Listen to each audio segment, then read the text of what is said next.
1. Blast off. Welcome everyone to the PCN Podcast for episode 2. This is your co-host, Cage, alongside eKsiSLe and Cazbon as well. Hey, how's it going? What's going on, guys? Pleasure. Kaz decided to step into the booth for this week as a guest of our pod. It's welcome, bud. We're glad to have you. Want to go over some cool stuff. Kaz, what do you have for us? Well, first and foremost, we have what's happening in the league. Real Madrid, champions. I remember when I first came into the league, Real Madrid was in League One, and now they've finally made the climb. And I know everybody on Real Madrid's been waiting a long time for that championship. Tell me about it. Second, Orlando in third. If you'd have asked me before this season where Orlando would have finished, I would have probably told you they would have been the champions. Yeah. And what's really surprising is hearing whispers of unrest there. Yeah, let's talk about that a little bit. So let's first and foremost, Cage, why don't we dig in then to the first thing, right? Obviously, Real Madrid champions. It's a big deal, right? In my world, that's a big deal. What do you think? I mean, it's kind of funny how, I saw Fetz and Drake kind of making a joke of the admin team of the preseason predictions. I don't think Madrid was in it at all. It was like, Orlando, Benfica, Leeds, Atlanta. Correct. And then I forgot the two, Celtic and someone else. Yeah, I mean, we were definitely not on there, but we were picked to win it in season 15 by the I think I picked y'all. So, actually, I'm going to have to go back and dig. I really think I did. For which? Yeah, for this season? That. Yes, because my reasoning was because Orlando and Leeds, being at the top last season, had the same teams, where you guys went on a tear at the end of the season, and then you added Stone and a couple other players. So just using basic math, I was like, well, and I'm really certain I picked you guys. Nobody, people were rolling their eyes at me and they were making fun of me on the stream, but I did pick Real Madrid. I guess I'm interested to know what basic math that is, because is it add Stone plus 2? I guess I'm wondering what the math is there, but I know what you're saying. You're saying you add in Stone's goal contributions and that equals success, right? Right. Plus, shifting over to striker too from CB. In my opinion, you stop going forward, you roll backwards. That's anything in life. So, I mean, was it real scientific for me? No, but I was just kind of going with the gut. Well, who is Orlando and Leeds adding? And by the end of last season, Real Madrid was better than them. So that's just my logic. What a bold stance. Cage, talk to me. How are you feeling? Yeah, I mean, as I said before, that's what they were kind of memeing about. But, beginning of the season, mid-season, end of season, Madrid just did not show any signs of slowing down. I mean, like I said, no one expected it, but you guys just kind of, after that Torino game and the memes that were made right away, you guys just went on a tear. I mean, you literally went nearly the whole season without one loss. It was only towards the end that you guys got, 3? And that's not even, 4 total losses in the whole season is nothing. So yeah, I mean, we lost the first game. Lost the first game of the season. We did lose in the middle of the season too, and then we lost again in the mid to end, and then we went. I think, I don't know. We lost one game out of the last 20 for sure, and only had 3 draws. Yeah, so there was 4 losses, 3 draws, and it was tough. But yeah, no, I mean, kudos to the guys. I don't want to talk too much about Real Madrid. I think we dwelled a lot on our team last pod, but I will say I'm very proud of my guys. Shout out to Goatless and Fut for sticking around, sticking with me. I know there is this weird thing going around where people pretend like I don't play for the team. That's obviously bullshit. I played 26 or 28 games this season, so obviously not the case. However, I will say in the latter part of the season, I did bring in Solar to solidify the defense for the final push, right? And that's not because I didn't think I was playing well, because I think I was actually having my best season statistically. But sometimes as a manager, you have to step back and do what is best for the 11 guys on the field, or what's best for the team, which is the 22-man roster. Not what's best for me because I feel like I should be on the field. Sometimes that's not what is best for the team. And ultimately, I determined that they were better with me watching the game on the side and critiquing play and coming up with different ways to approach the game. So that's what we did. Well, you put the players where they can be most effective, and if somebody's most effective by helping coach on the sideline, then, Yeah, well, and it worked. To be fair, Solar was coming in at right center back, right? That's the only position he really plays, other than he went and did a foray at striker in League One, and so that's a thing. However, he came back at right center back. Now Walker does play both sides, so that's positive. And he even plays in the center sometimes. Drax is only a center back. So if we're talking a right center back coming in, I play left center back or right center back. It doesn't matter to me. But Walker prefers the left. I'm going to probably go with a guy who's been loyal to me and my team and doing well. He has not been a hindrance to our success, and neither has Drax. So why would I want to bench them and possibly weaken them mentally when, we're bringing in a guy who's supposed to make us better? I don't think that makes the team better as a net positive. So for me, it was a pretty easy decision. Well, if you look at last season, when your team, I think, made the turnaround, was when you brought Drax in. Mm-hmm. Yeah. So. Yeah, we struggled. We struggled at the center back position, the central. Yeah. I mean, that anchor. Let me ask is you tough. this. Foot up top. This is my question for you. Phil. Who was your biggest surprise for this season on your team? You got a lot of studs. I know what you expected from most of them. But who is that guy? Because you all know you're only as strong as your weakest link. You got a bad outside mid, you're going to be weak on the wing. Who was your surprise? It's not that Foot was bad, but, it was a gamble. We all know Foot's good at the game. But, it's a gamble going from a superb top 3, top 2 CB in the league, moving him to striker. It's always a worry. And to see him, I don't even fucking ball this season, dude. I think he had over 30 goal contributions. Yeah, no, he's so he wasn't really a surprise to me. Having seen Foot play striker through the second half of last season, and he was a big part of why we were successful. He was incredible. I think it's tough for me to pick one guy who was a surprise, because to me, after having watched film on each one of these guys in their spots, I knew that they would be successful in those spots. I think the standout player that I think is not getting the run he deserves is G-Fets. To me, he was arguably our most impactful outside of goal contributions, because obviously Goatless had the most key passes that anyone has ever had in Super League, ever. Yeah, I made a record. So I can't say that he wasn't the most impactful, because he was. But I think the guy who's getting no love at the DM position is G-Fets. To me, he has been the perfect balance with eKsIS, who has been immense at ball winning and destroying the play and tackles. He just wins the ball back.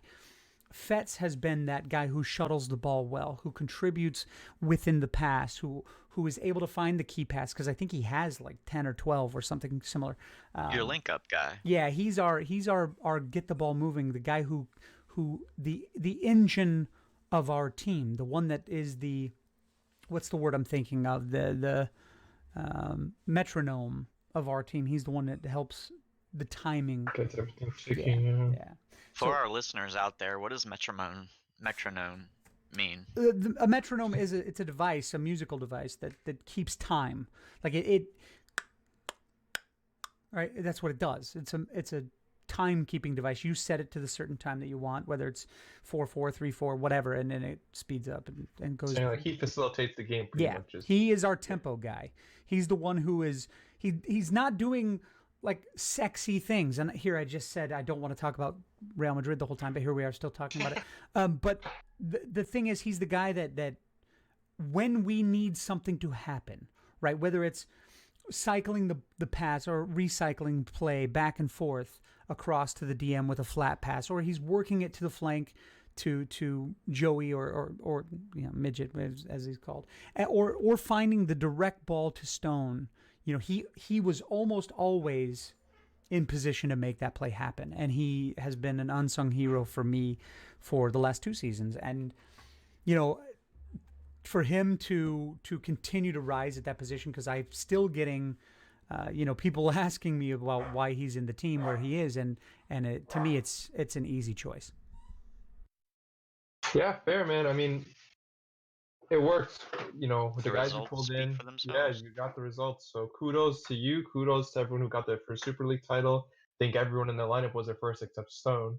But yeah, congrats to Madrid. Something that, we gotta, divulge into a little bit is Orlando. They were doing fine at the beginning, keeping up pace with you guys, and then they started getting some results, some draws. They had draws against some weak teams they shouldn't have. They bring in Eric. Eric, obviously top goal scorer in the whole league. You're expecting him to do something, which he did, not saying he didn't. But then, you lose strikers in the middle of the season. If you're keeping up with their streams, he just stopped showing up. And you got Polo playing goalie. And then you got Dewey in now at CB. You got Deering at CB. And then close off on a pretty, not weak. I mean, 3rd place in Super League is what people want. But for a team like Orlando's, nowhere near, especially how they finish. There have been a lot of rumors too.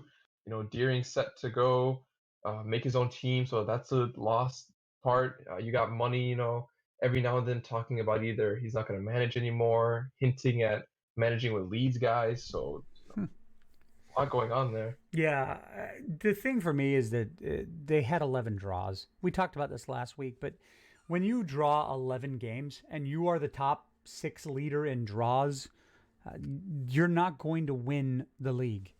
I would be hard pressed to think that a team will win with double-digit draws. That would be really crazy, because they only lost 3 games. I mean, give credit where it's due. They only lost 3 games. That's still an incredible team, right? An incredibly talented group of players, defensively and offensively. Was great too. Yeah. So for me, like looking at their games, right? They didn't concede a lot, but they didn't score in those games where they didn't concede a lot. So it's okay, fine. But they're drawing 11 times. I mean, for consideration, Real Madrid had 3 draws all season, right? And Benfica only had 5.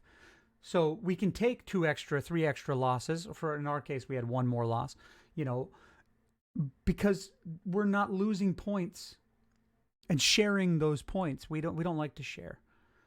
I don't think anyone does, yeah.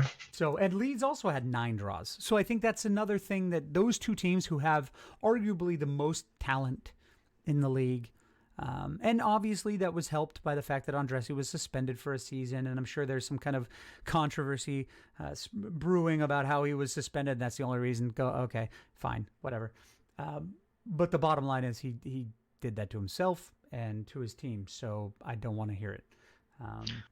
Well, if you look at, the statistics, of the top 4, you've got Leeds, Orlando, Benfica, and Real Madrid. Now, of that, Orlando allowed the least goals at 18, then Real Madrid, then Benfica, then Leeds. But the big one is that Real Madrid and Benfica, Real Madrid had 79 goals for. Almost 80. Benfica had 76. Orlando 58 and Leeds 60. That's those draws right there. Yeah, when you're not scoring. And if you look at Orlando's in the past, they always they had like 100 last season, right? We're talking like 30 goals from 3 players last season. I'm exaggerating, but right, of course. No, I know what you mean. Yeah. Is that because teams figured out how to defend them? No, I don't think so. I think that was the case. That was the argument, because last season was the first season of 21, right? Unless I'm being dumb right now. No, so yeah, a lot that's of correct. people, it was a thing that beforehand last season, Orlando in the preseason cup and just playing them in friendlies, a lot of people noticed that they were off. And everyone's thinking, Orlando's not going to do good this season. They look like trash and not playing good. And season comes and they just I think the thing was they figured out the game faster than everyone else. Because they were destroying, like, it wasn't even funny. They were killing teams. And then come to this season, there should be nothing to change. That team stayed the same for the most part. All they lost was Austin defensively, and their defense was still fine. But then that attack just, I don't know. I think you're right. I think if you're saying this, teams just figured out how to defend. That's my thing.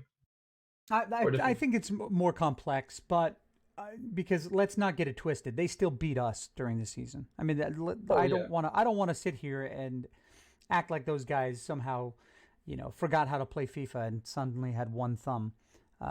They still had great play, great performances. Oh, for sure. No, not taking that. Absolutely.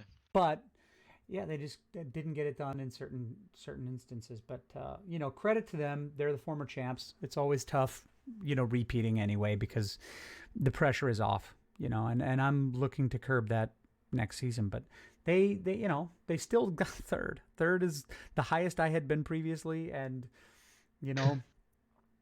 I'm shit. I mean, if I'm them, it's a good rebuild, if you will. I mean, by no means are they out of the count. If they do end up coming back, I think we all know it's going to be a lot harder, and they're going to be hungry for this title for sure. So it's going to be something to watch out for. Before we clean up, Super League and move on, being a Benfica boy, I do feel like I gotta put this in here that we had a pretty amazing run to end the season. We went 16-0 in all competitions after that, Milan incident. The guys kind of just turned on the Jets. I don't know. And in those 16 games, we had the 6-0 thumping against Atlanta. It was on aggregate in the Royal Cup. And then we also had a Royal Cup against Madrid where we won. I guess we destroyed them 4-1. No, I guess we destroyed. Come on, Jesus Christ! I mean, the first leg, you guys beat us 2-0. 2-0. You beat us 2-0 the first leg. That was really good performance by you all. Absolutely nothing taken away.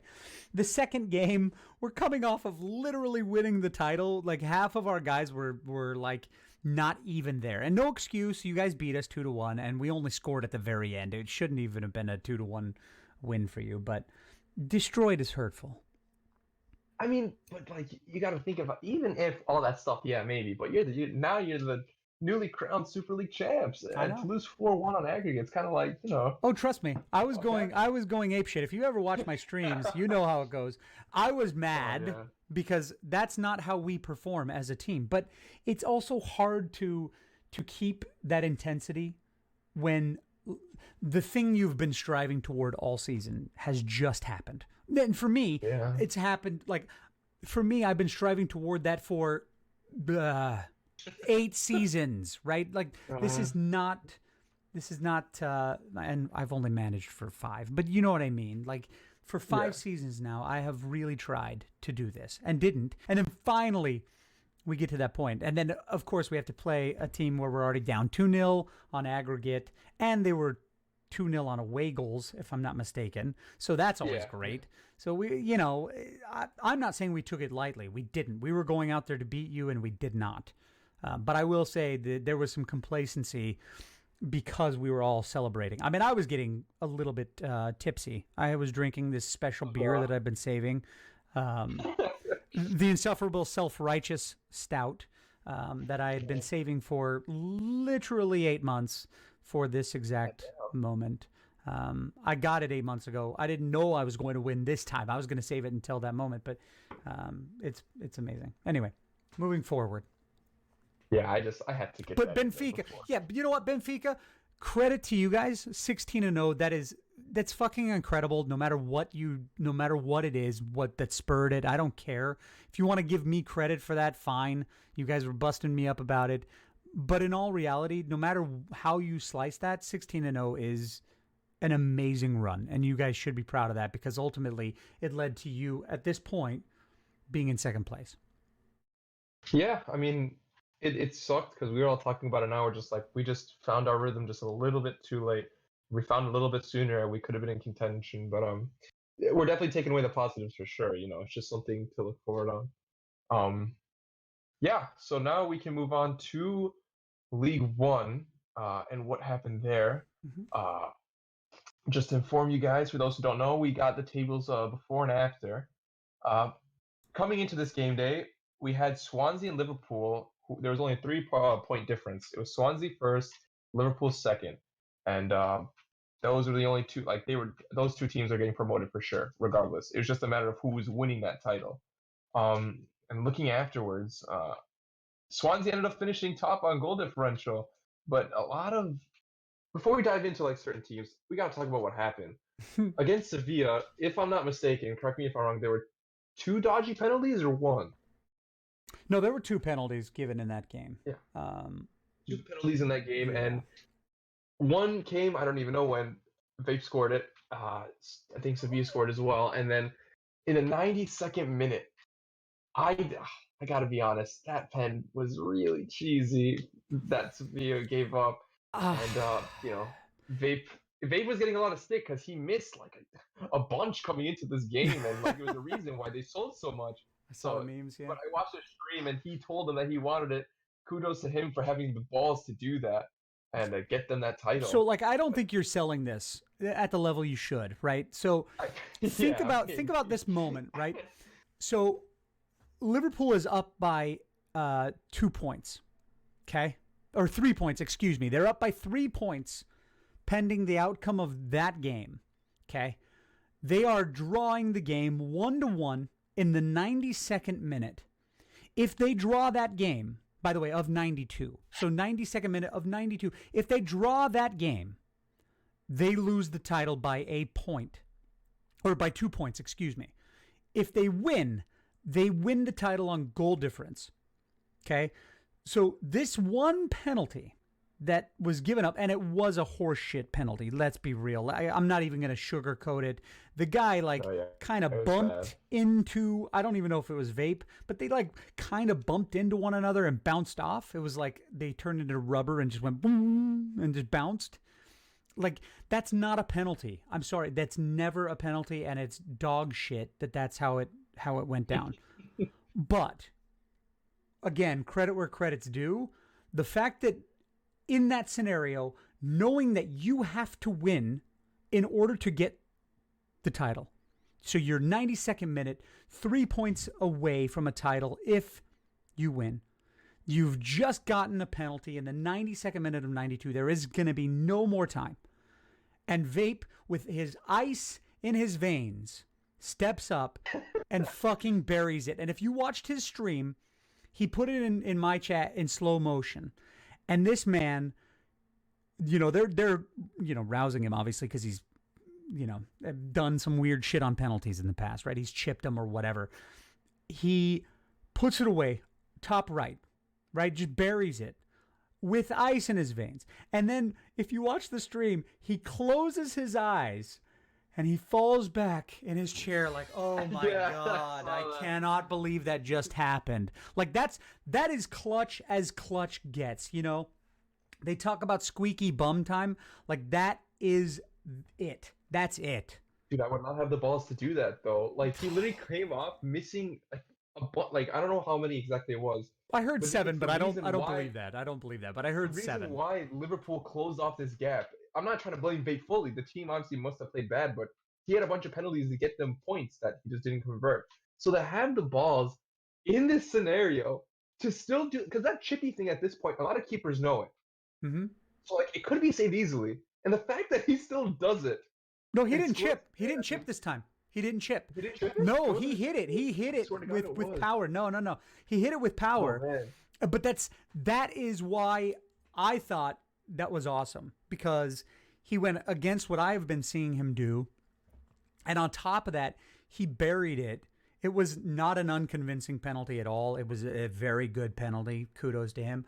But you could just see the actual pressure just melt away as he's falling into his chair with his eyes closing slow. I mean, it was super dramatic, and I credit to him for it. But he made the whole scene was awesome. You should have watched the stream, man. It was so funny. He's just laser-eyed focus on that pen. But man, it was I mean, kudos to them for winning it at least. They had a slump. The slump is a word, you know. Like they went in their last 13 games, they had 7 wins, 3 draws, 3 losses, which isn't horrible. Like it's not bad realistically, but in the given scenario that they had, they couldn't afford it, and it happened. One of those wins was very controversial. Their default against Sporting, who Kaz, do you have any take on this about what happened? Do you remember it all? I'll have to pull it up. Yeah, I mean, we know what happened. We know what happened. They got a default because Sporting was stalling to get a player in. Let's be real. It was obvious, blatant stalling. They stalled. They got caught. They were awarded a default. I don't think there's any controversy here, if I'm honest. If you watch back, it was pretty obvious. All the evidence suggested that it was that. When one of the players on the stream says we're waiting for 2 players, that yeah, like that's never a good thing. Dead to rights, my friend. No, it was obvious, and that's shitty. We don't want that to be a thing, obviously, but it is a violation of the rules. And when you keep doing it, you know, in one scenario, and you just keep pushing the deadline back and back and back, you can't do that. Like just because you want to get one more player in, that's not how this works. You can't stall 22.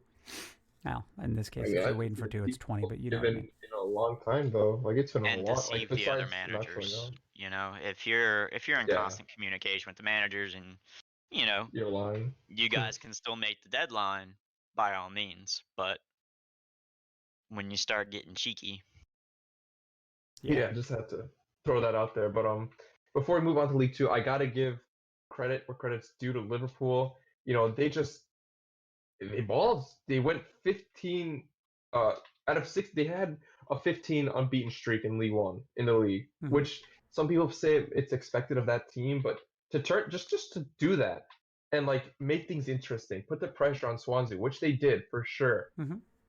You only got to give credit to them. It sucks that they didn't secure the title, but as we will talk in a bit, they were able to get some successes from the season. We'll go on to that in a bit.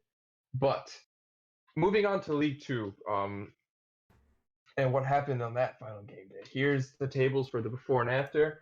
The only notable things that really matter are Bayern and Everton. Everton, I think beforehand, was leading on Bayern. Bayern was in 3rd place in the first episode. Now at this point, Bayern's ahead by 1 point. So like, a lot of people are talking about not selling and stuff. After the final game day, they do end up winning by 2 points. And the only from what I heard, this is what happened. Bayern in their first game tied to Southampton. So at this point, Everton have a chance just to close it out. But then Everton, I believe they lost 1 and tied 2. They lost to Boca Juniors 3-2, which was just out of the blue. I don't think anyone was ready for that because Boca Juniors lost their first game to Everton, and then Bayern went on to win both games and seal it out. Kudos to them, but that was kind of something a little crazy that happened. To me, the issue here is I think everybody assumes that Bayern was definitely going to win, right? I mean, 100%. We've heard some chatter that you know, teams go down, get super teams, whatever, build his team up. But in reality, this was not a foregone conclusion. I mean, we're looking at the list here on the day before, right? We pulled this at 35 games each. They're up by a point on Everton. You know, BVB is a little bit farther behind, you know what I mean? But still, they're only 7 points back of Everton, Dortmund. And they're only 1 point back of Bayern. So for me, for Everton, I mean, Everton's 1 point back. So going into the final day, that's not a foregone conclusion that Bayern is going to win the title, right? So those who say super teams go in and yada, yada, whatever. I mean, we have a pretty close table, 1 to 7. I mean, obviously, 19 points between 7th and 1st is not great. That's not great, but when you think about that, that's really not that far in a virtual soccer league where you play 3 games in one day. Well, let's compare it to something else, because people get so quick to point out a super team in League 2 and the points. Real Madrid had 87 points, Leeds had 69, Atlanta had 68, Milan had 66. Yeah. Galaxy 59, I mean, Super League has teams that run away with it every year. I can't remember the last Super League season where we didn't know at least 2 or 3 people that had pulled away by mid-season, right? Yeah, no, that happens. So, for sure. I mean, it's real easy, I think, if you look at a team like Bayern, and I don't want to say people make excuses, but they look at a team like Bayern and they say, well, they got a Super League team. I mean, a super team. You know, Everton gets James Weston out there and scores a shit ton of goals. Yeah. You know, Westfall. people Weston. are selling short the other players in League Two.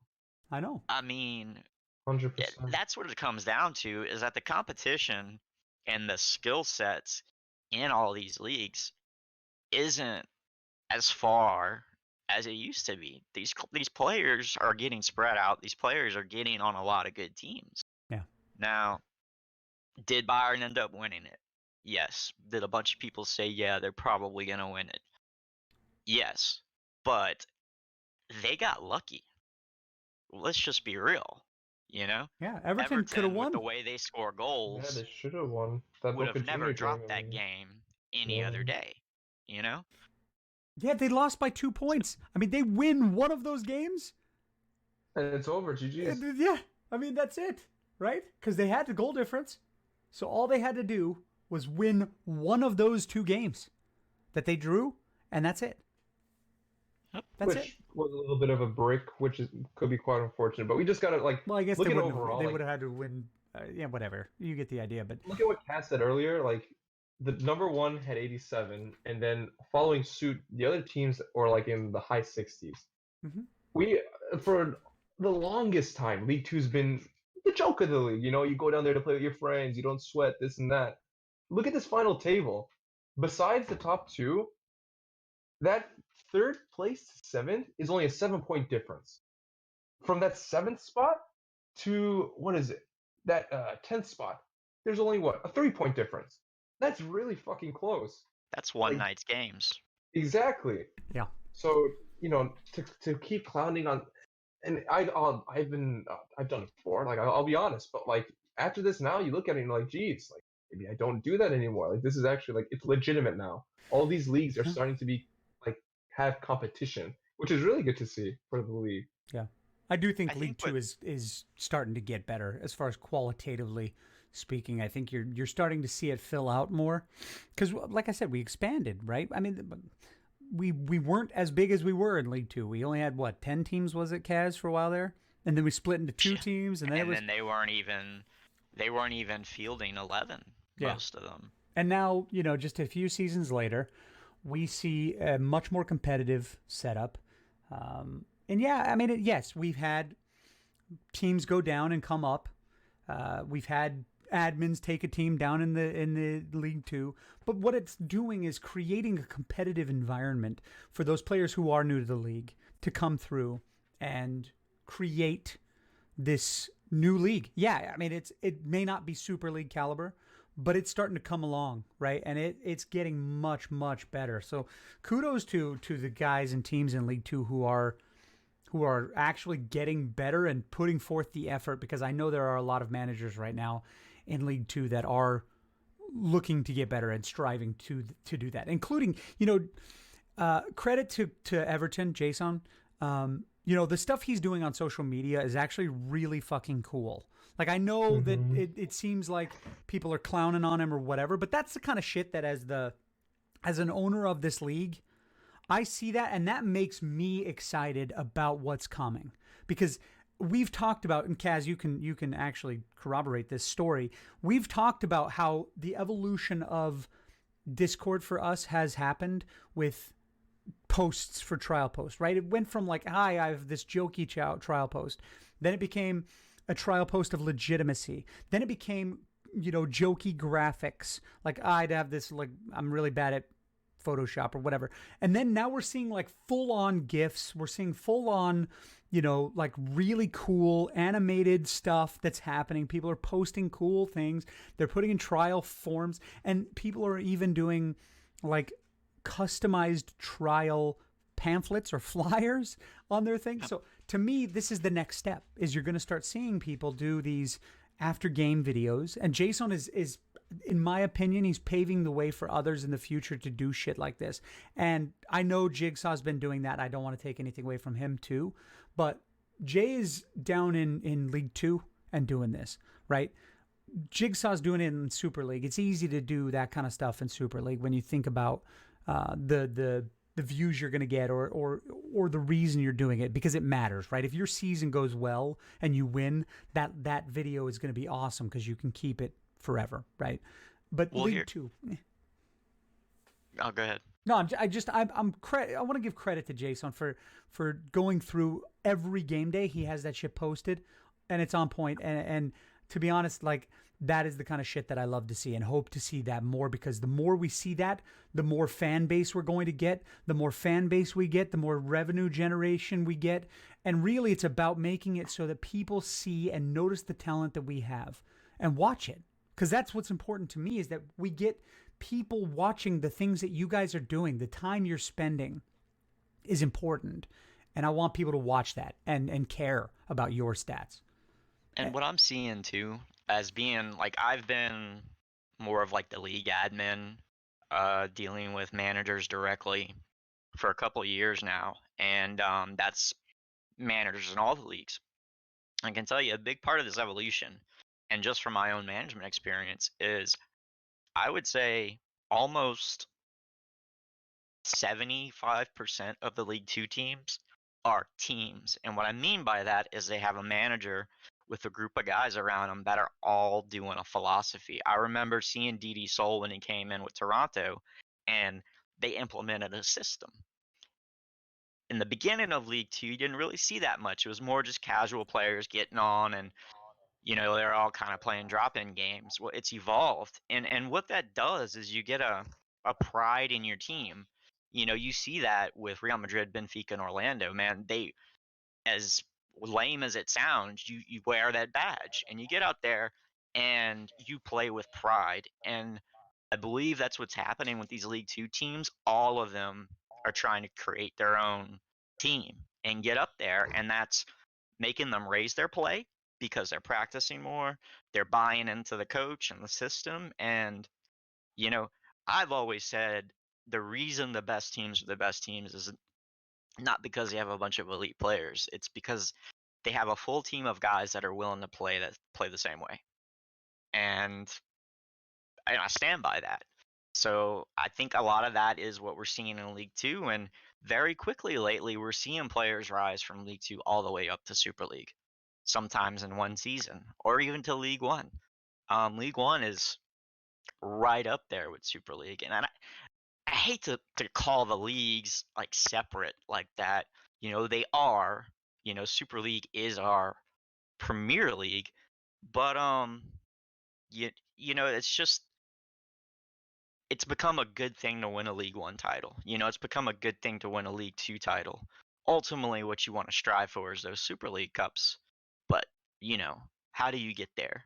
And you start at League 2 and you work your way up. So yeah, you build, which is, I mean, it's been proven. Just shifting away from that League 2 conversation now onto like these cup finals, talking about League 1 being a good achievement and doing good in it. We have the Royal Cup final. That's just an example. Liverpool against Benfica, top League 1 team against the top Super League team. You look at Liverpool and like what they had to do to get to this point. I think, from my point of view, it was just 10 times harder than what Benfica had to do. They had Orlando in their group, which Orlando got eliminated out of Royal. They had to deal with Orlando, and they took care of them 4-1, which is just, nuts. That Liverpool, a League 1 team, beat the former champions by 3. Then, after that, they went on to face another Super League team, Lazio, which, yeah, they've had a pretty garbage season, but then Leeds as well. And then they eliminated both with a strong second comeback leg. So you can't take it away from them. That League 1's just, it's not a joke anymore. Even if that's a team that could contend in Super League, whatever, they didn't have an easy time in League 1 by any means. So that's just showing how strong the competition's getting. And then you got Benfica, obviously, I would say we destroyed the teams that we had in our come up. We only had Atlanta and Madrid. Of course, beat Atlanta 6-0 on of aggregate. course, you would say that word destroyed. And Madrid 4-1 on aggregate. Yeah, well done. Don't forget, Atalanta won the PCN Cup last season as well. Yeah, so like you can't. And we were 1 game away from having an all League One PCN Cup final as well last season. That would have been cool to see. That would have been nice. But again, like I just moving on, I do want to talk about these cup finals. Like I said, Liverpool, Benfica, just said who they faced, how they got there. I just want to get your predictions real quick before this game happens on Sunday, I believe. What are you guys thinking? Who's going to take it? I think it's going to be Benfica. Yeah. Not because I don't think Liverpool has it. I've played both teams this season. I played Liverpool in friendlies, Benfica in competition, but out of all the teams I've played this season, I would say defending Benfica was the toughest. And probably breaking down Benfica was the toughest, at least for my play style and my team. Excellent. No, as far as I'm concerned, Benfica is going to win. I would be shocked if they don't. As would I. Because to me, it's not because Liverpool are bad. It's just I know how good Benfica can be, and if they come out and play their game, the thing about Benfica that I think is interesting that nobody is talking about right now, other than maybe inside the camp, is the way that they press the second ball. Is completely different from pretty much every other team in the league. Like there is pressure, right? You can press, right? Real Madrid and Orlando, we press well, right? But you guys do something completely different. You are winning every second ball always. It's like playing against a pack of wolves. I'm dead serious. Like if you play against Benfica, you'll know that. Watch the footage of them. I mean, every second ball, they are dead on you. You got two guys pounding right at you. I shouldn't say 2 guys pounding on you, but you know what I mean? Like it's a pack of wolves. The second the ball comes off the head or comes off the touch, you count a second and they're on you. At least also 2 the press. Second pass. Yeah. They don't just defend the one-time pass. A lot of times they're already going to the next guy who's expecting the ball. And, they don't get it right every time, but if you're trying to play the ball out of the back, that's a bitch. So that's a good team. It is a good team. It was a philosophy of Chuck's last season. We got beat on every single 50-50 or second ball. So he kind of just like, as the season went on, it was just a thing that it was like the main thing that he said. Every goal kick, every pass, everything, he just said, get on it. So I think that's the reason why we've been able to get the ball so much and just get so many chances. Or else we wouldn't have scored so many goals. Because it was like that in the beginning. We were like 20 behind you guys in the beginning of the season. And then, we just started to find out what worked, what didn't work. So I think it's going to be a good game. I'm not going to take anything away from Liverpool. Their defense is super strong. Their offense will give you a game. Mamba, Madkev, Chronic, Soccer FJ, of course, all team of the season strikers. Yep. So I think it's going to be a good game to watch. I hope we can pull it out, but I think it'll be fun to play. I mean, I'll be watching. To be honest, I think it'll be a good one. Hopefully, I think the last couple we'll talk about is the PCN Cup as well. Which again, talking about Liverpool's success that they weren't able to get in League One, they're in another cup final, the PCN Cup. In their big wins, they faced 3 Super League teams again in their journey out of their 4 games getting here. They played Man U, beat them 3-1. They played Ajax, beat them 4-1, and then they knocked out Madrid 2-1. Yep. Which is geez, these guys really did come to play this season, even though they weren't able to get in League One. Their streak off, it just blew. Yeah. And then talking about their competitors, Atlanta, nothing against taking away from them. They're a good team. They're a top 6 Super League team. They've been consistently that. But you look at their journey here, they only had 1 team, which was Monaco. They had 3 League One teams and 1 League Two team getting there. Not saying it was easy by any means, but I think it was a lot easier than what Liverpool had to come through. And seeing how Liverpool, I wouldn't say dismantled because their games were fairly close, but seeing how they put away 3 Super League teams in succession, I mean, I think it might be hypocritical saying they can't beat us and they'll be Atlanta. But I do think that they'll be Atlanta. See, I don't. That game's kind of a crapshoot for me because if Atlanta gets their starting 11 on the team then I think that Liverpool loses that game. However, if Atlanta is playing some kind of hodgepodge lineup, then yeah, I mean Liverpool will win. Not because Liverpool aren't good enough. I know that could be a toss-up because Atlanta does have some really creative, really good players, but it's honestly it depends on the lineup for me. While I think that Atlanta, if you go pound for pound starting lineup, can be brilliant, Liverpool is set up to beat a team like Atlanta. Atlanta playing the 4-3-3, they're sending fullbacks forward. Sometimes there's only two guys back. And we all know what that front three for Liverpool loves to do. And they're very good at it. So Atlanta's going to have to be careful watching the ball over the top and down the middle. So for sure. Again, that'll be a good one to watch. I'm going to be tuning in myself. Even if I'm not in it, I think it'll be a good watch for sure. With that being said, though, I do think it's time to conclude the cast. From my last thoughts were just going to be just to congratulate the three winners, Madrid, Bayern, and the Swansea. It was a good season for everyone. It was fun to play in for sure. Graphics will be coming out soon. Yeah. Team of the Week 2, Team of the Week 3. Do we not want to talk about Copa Victoria? I feel kind of bad leaving out. We should actually. We should Copa. I mean, just Orlando versus Sevilla. It's a big final for them. In the Copa Victoria, gives Orlando a chance to win some silverware, and it also gives Sevilla a chance to make up for that selling job they did on the final night of the season. Yeah, but let's just be real. I think that's Orlando's. No question. It has to be, right? Sevilla got a default and a comeback win versus Marseille to get there. So. Yeah, so I mean, not too much to talk about there, but I know, but I don't want to leave it out because it is a game that's happening. It is a cup final, so it's still important. That's fair. Yeah, so I didn't mean to interrupt your goodbyes, but no, don't worry about it. I mean, it's fair. You got to get it. I assumed, we all know Orlando's going to win it. But yes, thank you, Exile. There's the Copa Victoria final, Orlando versus Sevilla, but I think we all know how that's going to end. So back to the closing thoughts.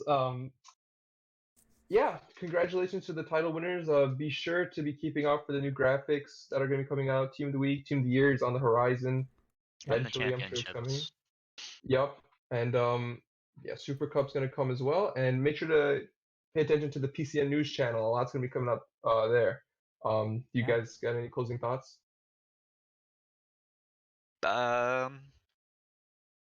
Nope. Thank you guys for another great season.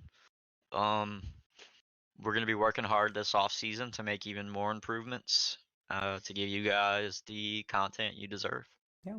And Euro's right around the corner as well. We didn't reference that, but that's something cool that we're all excited about, I think, from a league perspective. I'm not sure. It seems like the player base is excited about it. So that's I'm hoping that it comes off without a hitch. I'm not really involved for the first time, like in ever. This is all Oswald and Lego are doing this, so we're really excited to kind of give them their first foray into running a tournament and a league, and late night is still going on, which is great. So we can touch on some of late night next pod. I think that's exciting. We could talk a little bit about what's going on there and what Perps and the crew are doing, and so we have a lot of cool stuff coming forward, and we still have this Xbox Series X giveaway to do at some point. We'll have to announce the official contest rules on that, and maybe we'll just do it on the pod and make it a thing. I don't know. We'll see. We'll figure it out. But outside of that, it's been great chatting with you guys. Yeah, for sure. Thank you everyone for watching the cast. Again, any feedback that you guys can give, we will take and try to make this even better. But yeah, this is Cage with As an Exile, and that's us signing off. Thanks, guys. See ya.